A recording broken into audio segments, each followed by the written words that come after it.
At its heart, I think Mars is an opera about what happens when utopia is privatized. I think in terms of its music and its form and its theatre language and the subjects that it takes on, I think it is utterly of the moment. Mars takes place in the near future, and we follow 4 female astronauts, Sally, Valentina, Judith and Svetlana, on a human mission to Mars.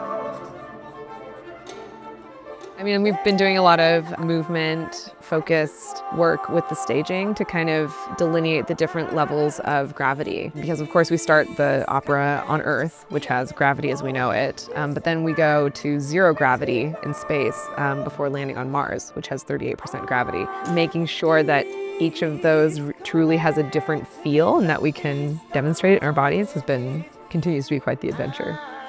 My character is based on the second female astronaut who ever went to space, and actually the character I'm playing was the first woman who ever did a spacewalk. So I am going to try and get that in somewhere.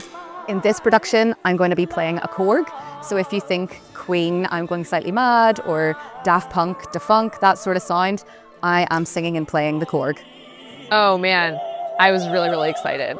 I've sung some of Jennifer Walshe's music before, and I think that this score has everything in it. The music covers a lot of territory. Of course, we've got instruments, but I was also interested in using synthesizers in the piece because the original soundtrack for Cosmos, which was the television series with Carl Sagan, used a lot of synthesizers and synthesizer music.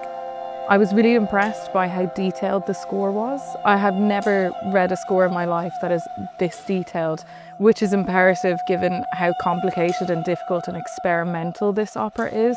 It really was a keyhole into Jennifer's mind. I wanted to make it big and vibrant and broad, and that sort of stretches across to what the singers are doing, because they're not just singing in the standard bel canto style. They're using their voices to do extended techniques. They're applying electronics to their voices directly.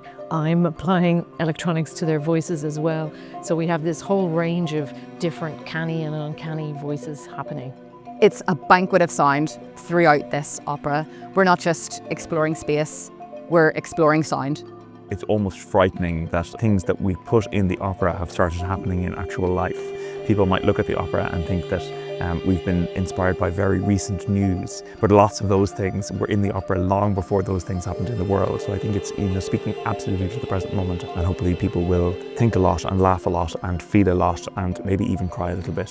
I think audience members should go see this opera because it challenges your perspective of what opera is and what it could be.